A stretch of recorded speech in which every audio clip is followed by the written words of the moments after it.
Gulf states हैं जो अ, एक पेज पर नहीं आ रही, लेकिन इज़राइल हमें दिखता है कि उन सब पे डिवाइड करके उनको किस तरह से कंट्रोल कर रहा है। जहाँ तक गल्फ स्टेट का ताल्लुक है, मैं आपको बता दूं कि ईरान की हालिया जंग के बाद कतर के रवैये में बहुत ज़्यादा तब्दीली आ चुकी है। सऊदी अरब इन हालात से सीख रहा है, कुवैत इन हालात से सीख रहा है। अच्छा, ये वो ममालिक हैं, ये बहरीन वगैरह, ये सारे ये कोशिश कर रहे हैं कि रवैयों में तब्दीली लाएं। जैसे वो कतर की मिसाल दी, सऊदी अरब के रवैये में भी तब्दीली आ रही है। ये तब्दीलियाँ आएंगी क्योंकि वो रियलाइज़ कर रहे हैं। लेकिन जहाँ तब्दीली नहीं आ रही वो है मुत्तहिदा अरब अमीरात। वो इस तब्दीली से नहीं सीख रहा, वो अपने रवैये में तब्दीली नहीं ला रहा। यानी मैं ये कहता हूँ कि नेतन्याहू और मोहम्मद बिन जैद, इन दोनों की मेंटेलिटी एक जैसी है। वो क्या है, ये कहते हैं कि बस जो हम कहते हैं वो ठीक है, जो हम करते हैं वो ठीक है, बाकी दुनिया गलत है। यही मेंटेलिटी नेतन्याहू को भी एक गड्ढे में लेकर जा रही है।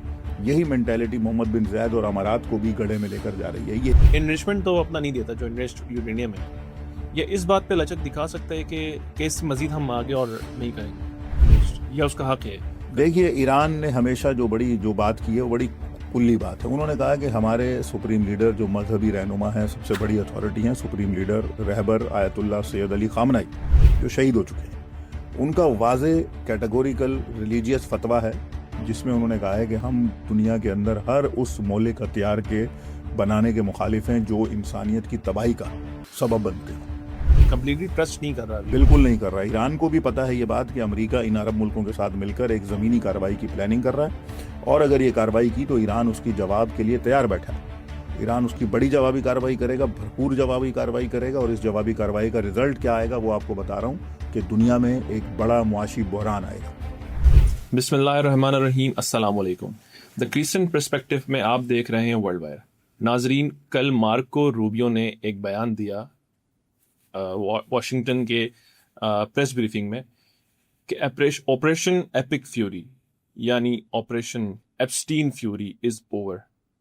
और ट्रंप ने भी आज बयान जारी किया है कि स्ट्रेट ऑफ हॉर्मोस में जो प्रोजेक्ट फ्रीडम था, जो नेवल ब्लॉकेट के बाइस जो शिप्स फंसी हुई थी उनको निकालने के लिए, वो भी रोकने का जारी कर दिया उन्हें बयान। और इसके अलावा भी दीगर मौज़ूआत पर बात करने के लिए हमारे पास स्टूडियो में मौजूद है मिडिल ईस्ट एक्सपर्ट और फ़लस्तीन फाउंडेशन के general secretary doctor Sabir Abu Mariam साहब। अस्सलाम वालेकुम डॉक्टर साहब। वालेकुम अस्सलाम। डॉक्टर साहब, operation Epstein Fury is over, क्या ऐसा ही है? देखिए, ये जो अमरीकी हुक्काम हैं, ये बाज़ औक़ात फेस सेविंग लेने के लिए ऐसी बातें करते हैं, लेकिन मेरा ख्याल है कि वो ज़ाहिर है कि शिकस्त तो खा चुके हैं। यहाँ पर मैं ये भी कह दूँ आपको कि ईरान ने अमेरिका को इस मर्तबा शिकस्त से ज़्यादा ज़िल्लत से दो चार किया है। बिल्कुल। शिकस्त बहुत आसान काम है, लोग बर्दाश्त कर जाते हैं कि हार जीत होती है मैदानों में, कोई बात नहीं। लेकिन जो ज़िल्लत है, जो रुसवाई है, वो नाकाबिले बर्दाश्त है। और ये इस वक्त जो पैंतरे आप देख रहे हैं कि मार्को रूबियो की एक प्रेस कॉन्फ्रेंस और फिर डोनाल्ड ट्रंप के बयानात और ट्वीट, ये सब उसी का हिस्सा है कि देखें, उन्होंने पूरी जोर लगाया है, पूरी ताकत लगाई है, सब कुछ करके देखा है। प्रोजेक्ट फ्रीडम जो आपने बताया कि ब्लॉकेड और ये सारा सब करके देखा है, लेकिन क्या हासिल हुआ? वो ईरान को एक कदम भी पीछे नहीं हटा सके। तो इसका मतलब है कि अब उन्हें क्या चाहिए? अब वो ज़बरदस्ती कभी पाकिस्तान से दरख्वास्त करते हैं खुफिया तौर पर, कहते हैं जी हमसे अपील कर दो, तो फिर यहाँ से अपील होती है। फिर ट्रंप साहब कहते हैं कि मैं पाकिस्तान की अपील पर जो है ये प्रोजेक्ट फ्रीडम बंद कर रहा हूँ, मैं ये कर रहा हूँ, मैं फलां कर रहा हूँ। तो इसका ये दुनिया को नज़र आ रहा है साफ। तो पाकिस्तान की मुखलिसाना कोशिशें अपनी जगह पे हैं। पाकिस्तान का दायरा है कि उसका एक शुरू से किरदार रहा है। लेकिन ये जो ट्रंप की चालबाजियां हैं, मैं इसकी तरफ बता रहा हूँ कि ये सारी उनकी चालबाजियां हैं कि जब उन्हें कुछ हासिल नहीं होता है, जब वो शिकस्त खा जाते हैं, जलील हो जाते हैं, रुसवा हो जाते हैं, तो उसके बाद फिर वो इस तरह के उनके पास हरबे हैं।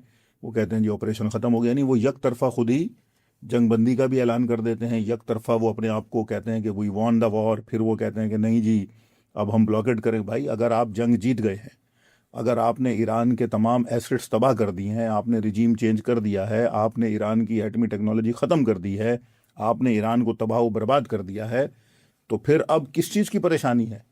अब आवनाए हुरमुज़ में आप आकर ब्लॉकेड किसके लिए लगाते हैं? वो ईरान को तो ख़त्म कर चुके हैं आप। तो फिर ये क्यों आपने ब्लॉकेड लगाई है? इसका मतलब कि ईरान की नेवल फोर्सेस भी बाकी हैं, ईरान की फजाइया भी बाकी है। स्पीड बोट्स है तो नाक में दम कर दिया उन्होंने। वही ना, अब ये कहते हैं जी हमने तो जो है ना वो ईरान की नेवी भी ख़त्म कर दी है, हमने जो है ना उनकी एयरफोर्स भी ख़त्म कर दी है, सिपाही पासदारान को भी ख़त्म कर दिया है और सब कुछ बर्बाद हो गया और ये बिल्कुल ईरान जो है वो ख़त्म। तो भाई जब ख़त्म है तो फिर ये प्रोजेक्ट फ्रीडम कहाँ से आ गया? सवाल तो ये है ना कि ये ब्लॉकेड क्या क्यों अब आ तक गई? कोई शिप निकल सकी इधर से? शिप्स वो निकले हैं जिन्हें ईरान ने इजाज़त दी है। ईरान ने पहले दिन से उसूल वज़ा नहीं, किया आप था। कह रहे हैं कि इजाजत दी है, यानी उन्होंने टोल दिया है।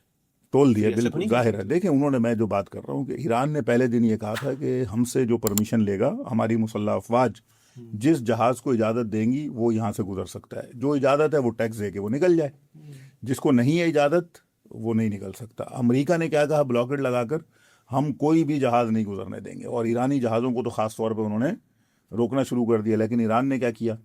अमरीकी जहाज़ को हिट किया, एक जनूबी कोरिया के जहाज़ को हिट किया कि जिसने अमेरिका के कहने पे आकर, अमरीकी हुक्काम की बातों में आकर कि नहीं भाई आप यहाँ से निकलें, कुछ नहीं होगा, हम बैठे हुए हैं, जब वो निकला तो ईरान ने उसको भी हिट किया। और कल की खबर है कि KC-135 एयर फ्यूलर जो है उनका सबसे बड़ा, हाँ, रिस्पोंडेंट ऑफ हो गया था वो भी उसका। गायब हो गया। वो रडार से आके जब आबनाए हुर्मुज के ऊपर से वो गुजर रहा था तो कहा जाता है कि उसका जो रडार सिस्टम से गायब हो गया, और ये भी इतलात है कि शायद उसे मार गिराया गया है।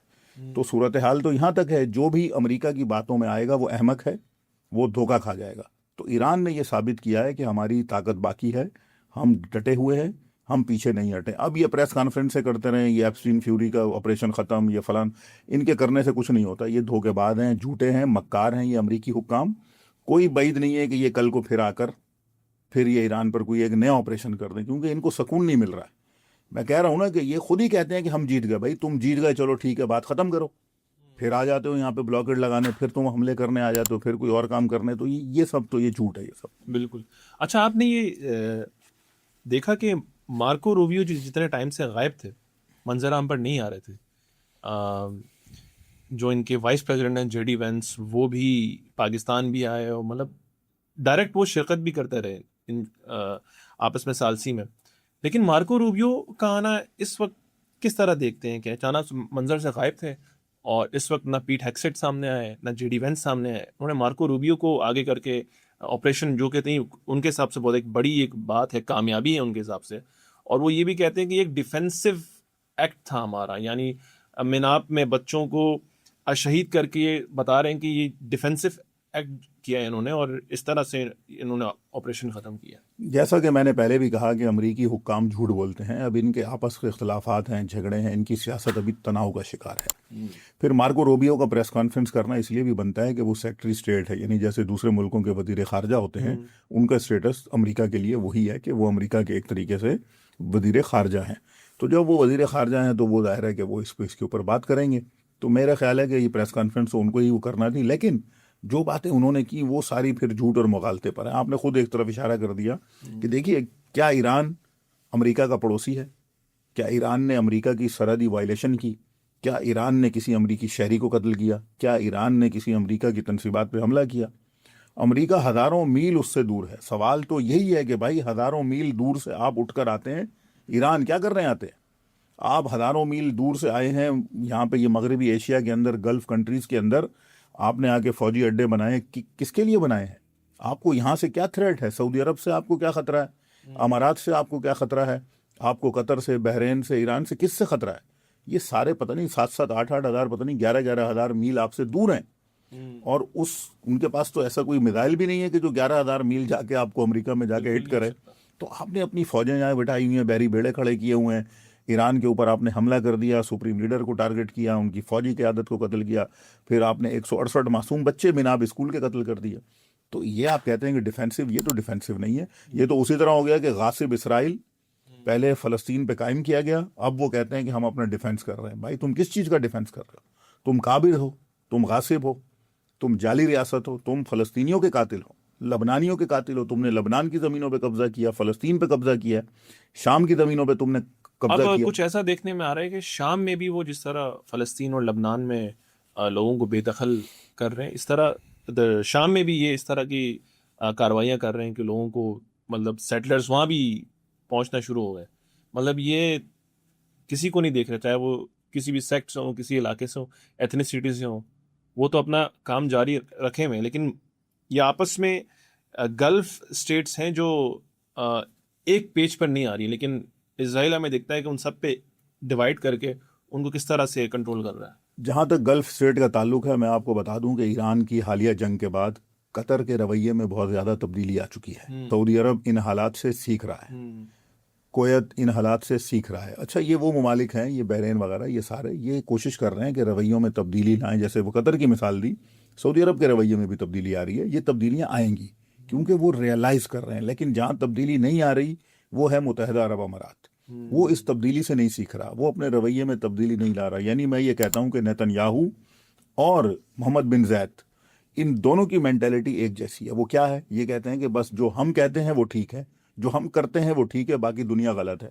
यही मेंटेलिटी नेतन्याहू को भी एक गड्ढे में लेकर जा रही है, यही मेंटेलिटी मोहम्मद बिन ज़ैद और अमारात को भी गड्ढे में लेकर जा रही है। ये एक बात है।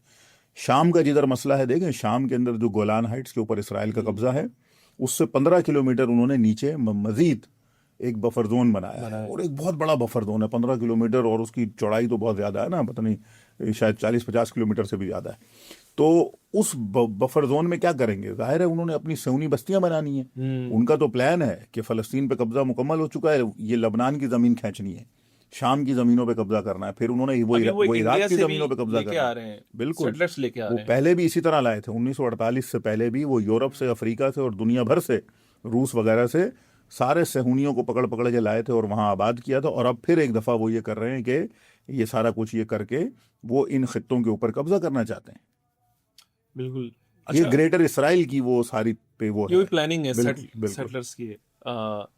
रॉयटर्स ने रिपोर्ट किया है कि पाकिस्तानी सोर्स को क्लेम करके कि ईरान और यूएस एक मेमोरेंडम ऑफ अंडरस्टैंडिंग में उतरने वाले हैं। क्या इसमें ज़ेर बहस जो चीज़ें होंगी वो न्यूक्लियर से इनरिचमेंट से रिलेटेड होंगी, या ये सिर्फ स्ट्रेट ऑफ हॉर्मोज और इस तरह के मसाइल पे हो सकती है बात? देखिए, अब जो 40 रोज़ा जंग बंदी जहाँ पर हुई थी, वहाँ पर तो ये मसला अभी आ गया है आबनाए हॉर्मुज के ऊपर।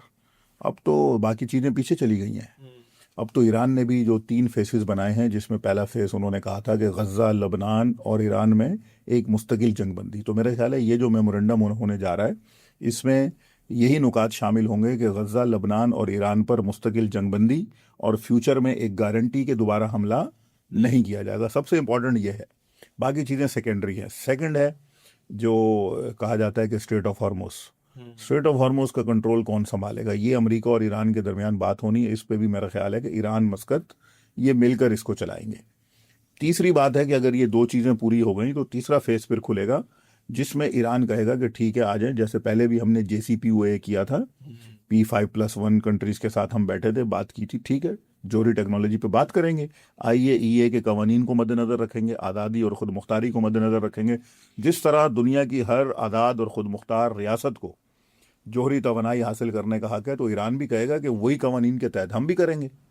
तो आओ बैठ के बात करते हैं। ईरान इतनी लचक दिखा सकता है कि इनरिचमेंट तो अपना नहीं देता जो इनरिच्ड यूरेनियम है, ये इस बात पे लचक दिखा सकता है कि इससे मजीद हम आगे और नहीं करेंगे इनरिच्ड, या उसका हक है? देखिए, ईरान ने हमेशा जो बात की है वो बड़ी कुल्ली बात है। उन्होंने कहा कि हमारे सुप्रीम लीडर जो मजहबी रहनुमा हैं, सबसे बड़ी अथॉरिटी हैं, सुप्रीम लीडर रहबर आयतुल्लाह सैयद अली खामनाई, जो शहीद हो चुके हैं, उनका वाज़े कैटेगोरिकल रिलीजियस फतवा है, जिसमें उन्होंने कहा है कि हम दुनिया के अंदर हर उस मौलिक हथियार के बनाने के मुखालिफ हैं जो इंसानियत की तबाही का सबब बनते हों।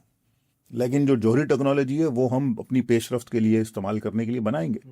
उसके लिए हम अपने बहुत सारी फील्ड में इस्तेमाल होती है। वो एग्रीकल्चर फील्ड में इस्तेमाल हो सकती है, मेडिकल फील्ड में इस्तेमाल हो सकती है, वो आपका जो पानी की फील्ड है, जो आबी फील्ड है, वहाँ कई सारी रास्ते हैं ना उसके। तो ईरान ये तो नहीं कहेगा कि हम एटम बम बनाने जा रहे हैं, हम ऐलान कर रहे हैं, नहीं, क्योंकि उनके यहाँ एक बाउंडिंग है, उन्होंने इसको नहीं बनाना है। ये मौलिक चीज़ है। ये अमेरिका जैसे शैतान बना सकते हैं, इसराइल बना सकता है, जिनसे दुनिया नहीं पूछती, जिन्होंने जापान में हिरोशिमा नागासाकी पे इस्तेमाल किया हुआ है, वो ईरान ने तो कभी इस्तेमाल भी नहीं किया, ठीक है ना। बनाना तो दूर की, बनाया भी नहीं कभी, और वो तो इस्तेमाल का सोचना भी दूर है। तो जिन्होंने बनाकर इस्तेमाल किया उनसे कोई नहीं पूछता। तो ईरान कभी भी ये लचक नहीं दिखाएगा कि वो अपने हक से दस्तबरदार हो जाए। कोई भी आज़ाद और ख़ुद मुख्तार, या देखें, मैं कहता हूँ पाकिस्तान, कल को ये पाकिस्तान को कहेंगे, अगर आज ईरान ने ये लचक दिखा दी, कल ये पाकिस्तान को कहेंगे कि हमारे भाई पास जमा आप करा भी ये लचक दिखाओ, और जब ईरान ने दिखाई तो आप भी करो, आपका एटमी प्रोग्राम खतरे में है, फलाना है, यूं है, फिर पाकिस्तान को आप कहेंगे कि जनाब आप भी दिखाएं लचक। तो भाई ये पाकिस्तान का भी एक फंडामेंटल राइट है, उसका अल्टीमेट राइट है, जिसे दुनिया की कोई ताकत नहीं ले सकती, और पाकिस्तान उसे इस्तेमाल करेगा। ईरान का भी इसी तरह से वही कवानीन जो पाकिस्तान के लिए वो ईरान के लिए, वही सऊदी अरब के लिए, वही अमेरिका के लिए। तो वायलेशन तो कवानीन की अमेरिका और इसराइल करते हैं, ना कि पाकिस्तान, ईरान और सऊदी अरब या कोई और मुल्क। बाकी मुल्क तो उन कवानीन के अंदर रह के काम करते हैं। ये असल चीज़ है। तो ईरान कभी भी ये लचक जो है वो नहीं दिखाएगा। अभी आपने कहा कि सुप्रीम लीडर का क्लियर फतवा था कि यूरेनियम बॉम्ब, एटम बम नहीं बनाएगा ईरान, ये फतवा दिया, इसके खिलाफ बिल्कुल, फतवा जी, दिया है।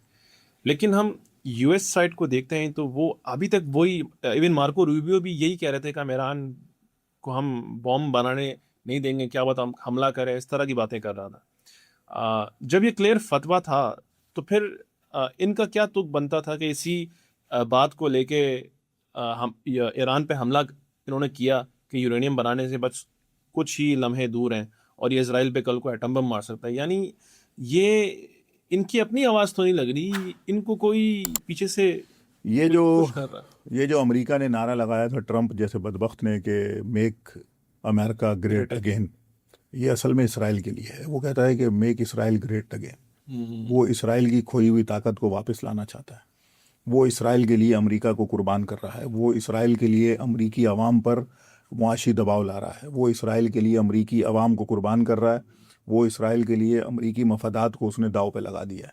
तो ये जो हमला किया गया ये गैर बिला जवाज़, गैर कानूनी, गैर अखलाकी, गैर यानी हर लिहाज से ये यानी बिला जवाज़ है।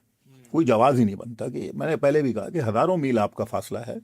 अच्छा, अगर ईरान एटम बम बना भी ले, एक मिसाल है, तो इसमें क्या हर्ज है? क्या इसराइल के पास एटम बम नहीं है? क्या एटमी हथियार अच्छा, नहीं है इसराइल के इजराइल पास? IAEA की उसका मेंबर भी नहीं है उसका वो। मेंबर भी नहीं है वो, ठीक है, फिर कैसे ईरान, पजेस कर ठीक रहा है है? ना, ईरान तो IAEA का मेंबर है। Member. Iran international atomic energy authority है, उसके अंदर बैठ के ईरान अपनी कानूनी तरीके से बात करता है। इसराइल तो एक जो जो रियासती गासिब है, नाजायज है, उसके पास 400 से ज़्यादा न्यूक्लियर वॉर हेड्स हैं। ये इंटरनेशनल रिपोर्ट्स के अंदर है। अब जब उसके पास ये इतने सारे हैं तो भाई वो तो इस्तेमाल भी कर रहा है। उसने अभी ये गजा के अंदर जो हथियार इस्तेमाल किए वो इसी तरह के केमिकल बॉम्ब थे। टैक्टिकल न्यूक्लियर ठीक है ना, यूज किए ठीक हैं, है ना, केमिकल बॉम्ब थे जो लोग जो इवेपोरेट हो गए लोग जिसमें। वो मेल्ट हो गए, लोगों की बॉडी गायब हो गई, सारे उनकी पिघल गई उनकी वो जिसामत। तो ये तो उसने किए। ये तो अभी शवाहिद सामने आ रहे हैं। फ्रांसिस्का एल्बेनीज जो जो रेपोर्टर हैं, जो यूएन की, जो जिनको ब्लॉक, UN ह्यूमन राइट्स की, हर कहीं से ब्लॉक किया ठीक हुआ है है ना, उनको। वो उन्होंने तो इसके शवाहिद दे दिए सारे।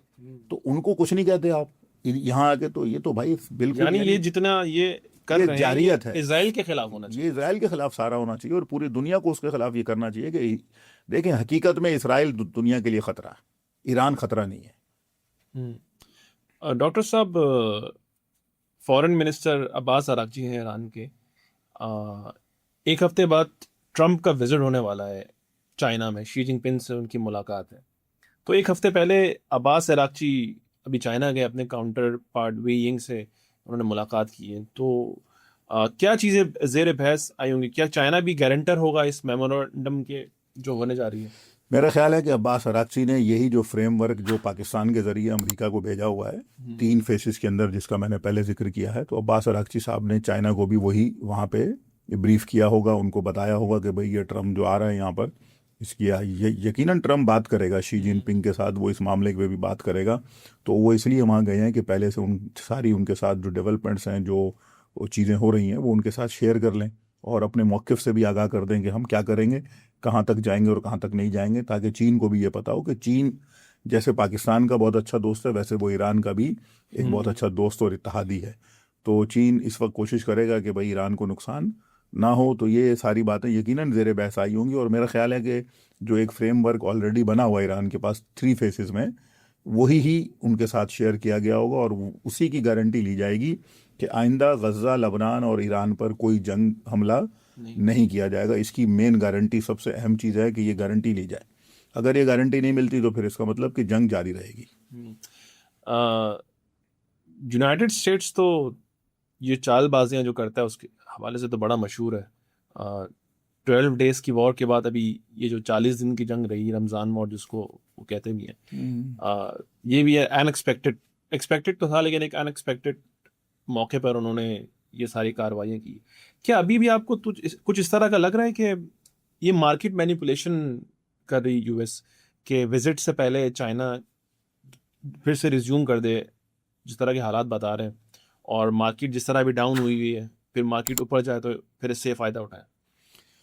देखिए, उनकी तमाम चालें शैतानी हैं। वो ये कोशिश करते हैं, जैसा आपने कहा कि उन्होंने पिछली मरतबा भी 40 दिन की जंग बंदी के बाद भी जो 15 दिन की जंग बंदी की, उसमें उन्होंने ये कोशिश की। लेकिन साथ साथ दूसरी तरफ मैं आपको बता दूं, ये कोशिश ज़्यादा देर नहीं चलेगी। क्यों? क्योंकि अमेरिका ने इस पिछले अरसे में जो जंग बंदी का अरसा चल रहा है, इस वक्त आरती पहले 15 दिन था, फिर आगे बढ़ गया। इस पूरे अरसे में अमेरिका ने अरब अमारात, कुवैत, बहरीन और उर्दन में बहुत बड़े पैमाने पर फौजी साजो सामान को नकल किया है, वहाँ पहुँचाया है, जंगी असला पहुँचाया है, जंगी हथियार पहुँचाए हैं, और एक बड़े हमले की तैयारी भी दूसरी तरफ की जा रही है। और अगर मैं आपको बता दूं कि ईरान पर अगर ये बड़ा हमला हुआ और ये अरब ममालिक अमेरिका के साथ मिलकर उसके ऊपर हमले में शामिल हुए, तो ईरान की जवाबी कार्रवाई से न सिर्फ अमेरिका बल्कि पूरी दुनिया के अंदर एक बड़ा मुआशी बहरान आएगा। और इस मुआशी बहरान को कोई अपनी बयानात से और किसी चीज़ से फिर बहाल नहीं कर पाएगा, क्योंकि फिर जिस तरह अरब अमारात जल रहा है, फिर कुवैत जलेगा, बहरीन जलेगा, उर्दन जलेगा, ये सब जलेंगे, तो ये सारे रास्ते बंद हो जाएंगे। तो ये एक बड़ा मुआशी बुरान खड़ा होने जा रहा है। ये इनके बयानात से अब वो फ्लक्चुएशन नहीं आएगी जो कुछ अब तक आ रही है। कंप्लीटली ट्रस्ट नहीं कर रहा अभी। बिल्कुल नहीं कर रहा। ईरान को भी पता है ये बात कि अमेरिका इन अरब मुल्कों के साथ मिलकर एक ज़मीनी कार्रवाई की प्लानिंग कर रहा है, और अगर ये कार्रवाई की तो ईरान उसकी जवाब के लिए तैयार बैठा है। ईरान उसकी बड़ी जवाबी कार्रवाई करेगा, भरपूर जवाबी कार्रवाई करेगा, और इस जवाबी कार्रवाई का रिजल्ट क्या आएगा वो आपको बता रहा हूँ कि दुनिया में एक बड़ा मुआशी बहरान आएगा। हाँ, वो तो हम देख रहे हैं जिस तरह से बिल्कुल चीज़ें वो हो रही हैं अनएक्सपेक्टेड। 2 दिन पहले यूएई में फुजैरा जो ऑयल फील्ड है उधर हमला होता है, और फ़ौरन से जो यूएई के जो लोग हैं, जो उनकी जो हुकूमत है, वो ईरान पर इल्ज़ाम लगाती है कि उन्होंने ये ड्रोन्स मारे, मिसाइल मारे, लेकिन ईरान ने इसकी तरदीद की कि हमारी तरफ से कोई ऐसी कार्रवाई नहीं हो रही।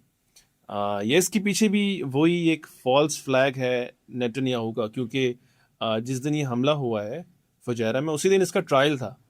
क्या उससे बचने के लिए कुछ इसने फॉल्स फ्लैग किया हो, और ये चाहता है कि एक रीजनल वॉर हो, और ये गल्फ वॉर से में गल्फ कंट्रीज भी ईरान के साथ एक बड़ी वॉर में शामिल हो? देखिए, मेरा ख्याल है कि बड़ी वॉर तो कोई भी नहीं चाहता है। अगर बड़ी वॉर हुई तो बचेगा इसराइल भी नहीं, अमेरिका भी नहीं बचेगा। मैंने जैसा पहले भी कहा कि पूरी दुनिया में बहरान आएगा, मुआशी भी आएगा, सियासी भी और अस्करी भी। अब अगर इसराइल की यही प्लानिंग है, वो दुनिया को तबाह करना चाहता है, तो फिर वो इस तरह की कार्रवाइयाँ कर सकता है। जहाँ तक फुजैरा पर हमले की बात है, दो बातें हैं। पहली बात यह है कि शायद ईरान ने किया है, लेकिन दूसरी बात है कि ईरान का एक स्टेटमेंट आया है कि हमने ये ऑफिशियल स्टेटमेंट है, हमने ये कोई प्लानिंग इसकी नहीं की है। लेकिन ये भी आ रहा है कि प्लानिंग नहीं की है का मतलब यह है कि हंगामी तौर पे करना पड़ा। मुमकिन है कि करना पड़ा हो। जब आपने ईरान की तेल की पाइपलाइन और तेल की तरसील को रोका, जब आप ईरान की तेल की ब्लॉकेट कर रहे थे आबनाए हुर्मुज में, ये अमरीकी फ़ौज की तरफ से था, तो ईरान ने भी उधर अमरीकी फ़ौज के लिए जो तेल की सप्लाई थी फुजैरा से, उसे ब्लॉक कर दिया। ये इम्कानात है। लेकिन अगर ईरान के ऑफिशियल स्टेटमेंट आ गया है कि उन्होंने कहा हमने नहीं किया, ये एक अलग बात है कि हमने नहीं किया। और अगर वो कहते हैं कि हमने इसकी पहले से कोई प्लानिंग नहीं की थी, तो ये वर्ड्स का बड़ा फ़र्क है कि प्लानिंग नहीं की थी, प्लानिंग नहीं की थी, लेकिन जब अमरीकी फ़ौज ने गड़बड़ की, हमें नुकसान पहुंचाना शुरू किया, तो हमने भी फिर उधर नुकसान पहुंचाया। तो ये इम्कानात हैं, और ये लेसन है।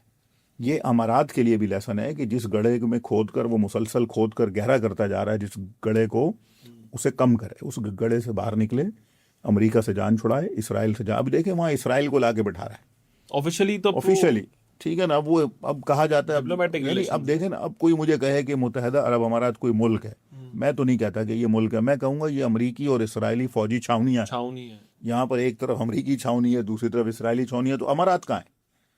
ठीक है। फिर 15,000 पाकिस्तानी शहरियों को उन्होंने निकाल दिया सिर्फ इस वजह से कि किसी के नाम में अली, हसन, हुसैन, मतलब एक ये मुझे नहीं पता, लेकिन मैं उनको पाकिस्तानी देखता हूँ। मेरी नज़र में वो सारे पाकिस्तानी हैं, चाहे उनका नाम कुछ भी हो, वो पाकिस्तानी शहरी हैं। पाकिस्तान की तौहीन की जा रही है, पाकिस्तान के शहरियों की तजलील की जा रही है। ये अमारात कर रहा है, ठीक है। अब ये क्यों कर रहा है, उसकी वजूहात के अंदर आप जाते रहें कि नाम की वजह से है, काम की वजह से है, लेकिन उसूल क्या है कि वो सारे पाकिस्तानी हैं। हम पाकिस्तानियों को उनके लिए आवाज़ उठानी चाहिए, हमें उनके लिए कहना चाहिए कि भाई ये पाकिस्तान की तौहीन नाकाबिले बर्दाश्त है।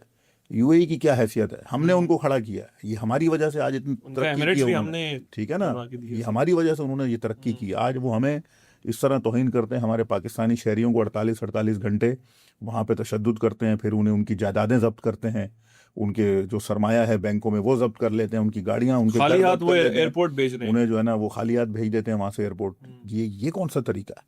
ये इंसानी हकूक की तंजीमों को इसके ऊपर एक्शन लेना चाहिए। हुकूमत पाकिस्तान को अरब अमारात की हुकूमत के साथ सख्त एहतजाज करना चाहिए, यहाँ उसके सफ़ीर को बुलाकर डिमार्च करना चाहिए उसे।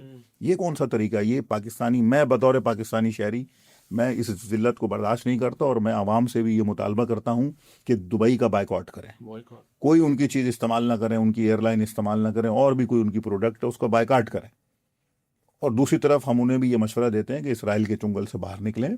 इसराइल आपका दोस्त नहीं है, इसराइल आपको मरवा देगा और वो निकल जाएगा। वो इसीलिए ओपेक से भी निकल चुका है। बिल्कुल ऐसी है, वो नुकसान उठाएगा। हाँ, नुकसान। अमारात की पॉलिसीज आप देखिए कि प्रोफेसर एक हैं डैन पॉक्स को उन्होंने 2 दिन पुरानी अपने एक तबसरे में कहा कि जो अरब अमारात है वहाँ से उन्होंने सरमायादारों से कहा कि अपना सरमाया निकाल लो। उनसे कहा कि दुबई छोड़ दो, सरमाया निकाल लो, अभी वक्त है कि निकाल लो, ना निकला तो फिर फंस जाओगे। क्यों कहा ये बात? क्योंकि एक और प्रोफेसर है एंड्रियोस ये कहता है कि क्योंकि अरब अमारात ने गैर मुल्की फंडिंग बहुत की है, दहशतगर्द गिरोहों को फंडिंग की है, आज़ादी पसंदी के नाम पर, अलहदगी पसंदी के नाम पर, बगावत के नाम पर, यमन में, सोमालिया में, सूडान में, हत्ता कि उसने इसराइल के साथ ताउन किया फ़लस्तीनियों के कत्लेआम में। उसामा हमदान जो फ़लस्तीनी तहरीक के लीडर हैं, वो अपने इंटरव्यू में बता चुके हैं कि इमदादी टीम की शक्ल में अमारात ने जासूस भेजे, जिन्होंने हमारे हमास के लोगों के ठिकाने पैदा किए और फिर वहाँ बमबारियाँ हुई। तो ये सारे काम अमारात कर चुका है। तो देखें, कोई भी, मैं सरमाया लगाने जाऊंगा अमारात में, मैं अगर अमारात की ये पॉलिसीज़ देखूंगा कि ये तो दुनिया भर में ये जो है ना, ये सारे इसने टांगे अड़ाई हुई, इतना सा ये मुल्क है, इसकी अपनी आबादी नहीं है, इसके मुल्क में दूसरे मुल्कों के लोग बैठे हुए हैं, माइग्रेंट ज़्यादा बैठे हुए हैं, और ये दूसरे मुल्कों में इतने बड़े बड़े वो पंगे लेता है, तो मैं तो अपने पैसे वहाँ नहीं लगाऊंगा। मैं क्यों लगाऊं? 1 रुपया नहीं लगाऊंगा। तो लिहाजा सरमायादारों को भी चाहिए कि इस सूरत हाल के अंदर अपना पैसा निकाल लें। बेहतरीन टाइम है, दुबई से पैसा निकालें, हांगकॉन्ग में लगाएं, सिंगापुर में लगाएं, और पाकिस्तान की हुकूमत अगर कराची को डेवलप कर दे तो कराची तो बेस्ट है कि मैं कहूँगा कि सारे सरमायाकार, उन्हें दावत दी जाए कि वो कराची आएँ, वो कराची में अपना पैसा लगाएं। यूएई जो है 7 स्टेट्स जो किंगडम्स हैं वो मिला के एक अरब एमिरेट्स बना है। तो उसमें से एक शारजा का एक स्टेट है जो अभी जो इजराइल के हक में ये जो गए हैं, इसके शायद कुछ खिलाफ है। कुछ ऐसी बातें भी सामने आ रही हैं कि शायद शारजा एक अलग स्टेट हो जाए। तो ये इस तरह के अगर होते हैं तो कितना नुकसान उठा सकता है? देखिए, इनके टुकड़े तो होने हैं, अभी इस तरह से हो या उस तरह से हो, ये अब इनके अपने इख्तियार में है कि ये इसराइल के साथ रहें या इसराइल के साथ ना रहें।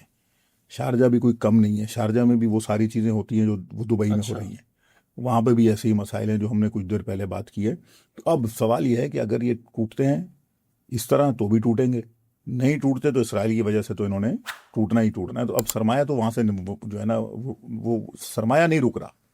मैंने आज से 1 महीना पहले भी बताया था, जंग के 10वें 12वें रोज $5 अरब का सरमाया 10 दिन में जंग के शुरू में निकल गया था दुबई से। अभी आप लगा लें जंग को कितने दिन हो गए, 60 दिन होने वाले, तो 67 $5 अरब को आप कर लें 60 दिनों से पहले, 10 दिन में 5 और बाकी 50 दिनों में भी कर लें। तो अगर $100 अरब का भी अगर सरमाया किसी मुल्क से जो निकल गया है, तो आप सोचें उसकी हालत क्या होगी। टूरिस्ट वहाँ पे नहीं आ रहे, क्या दुबई और क्या शारजा, ये छोड़ देना, शारजा में आएंगे ना दुबई में, कहीं नहीं आ रहे, ना अबू धाबी। तो ना टूरिस्ट आ रहे हैं, ना सरमाएदार वहाँ जा रहे हैं, ना कोई और काम हो रहा है, बस वहाँ पे यही सब चल रहा है। इनकी गलत पॉलिसी, अपनी प्रोडक्शन भी नहीं है, अपनी प्रोडक्शन भी नहीं है। अब इनके एयरपोर्ट अभी मुअत्तल हो जाएंगे, आप देखिए थोड़ी देर के अंदर इनका क्या हशर होगा। इनकी हालत ख़राब हो चुकी है। इनके पास जो हल है अमारात के पास, वो सिर्फ ये है कि मुसलमान ममालिक से ताउन करें, सऊदी अरब से ये माफ़ी मांगें, पाकिस्तान से माफ़ी मांगें, ईरान से माफ़ी मांगें और दोस्ती कर लें, इसराइल और अमेरिका से जान छुड़ाएं। बिल्कुल।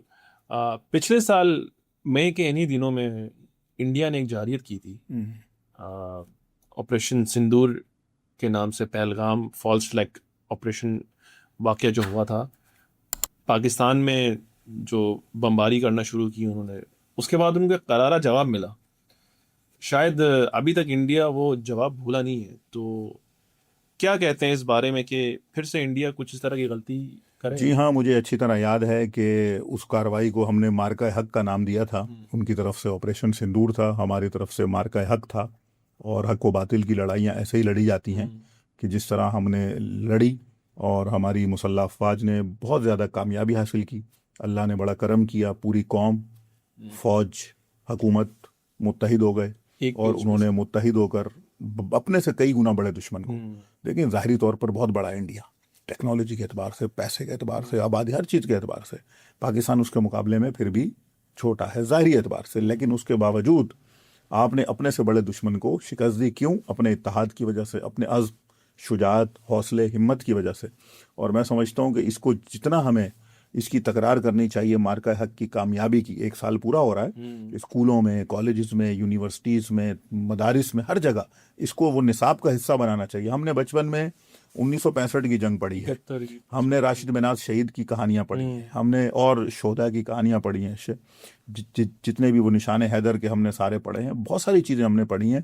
तो अब नई नस्ल के लिए जो कहानियाँ हैं, जो दास्तान है, वो क्या है? वो ये मार्का हक भी उसमें एक शामिल हो गया है कि जिसकी जो मिसाल नहीं मिलती। तो इंडिया यकीनन इस दर्द को नहीं भूला है और उसे भूलना भी नहीं चाहिए। उसे हमेशा याद रखना चाहिए कि जब भी तुम इस तरह करोगे, तुम्हें ऐसा ही थप्पड़ और ऐसा ही जवाब मिलेगा, अब और ज्यादा करारा जवाब मिलेगा, और करारा भी बिल्कुल, जवाब। और करारा मिलेगा। पाकिस्तान का हर बंदा, हर शहरी, चाहे वो बूढ़ा है, चाहे जवान है, चाहे बच्चा है, चाहे मर्द है, चाहे जन है, सारे समझ लें कि फौजी हैं।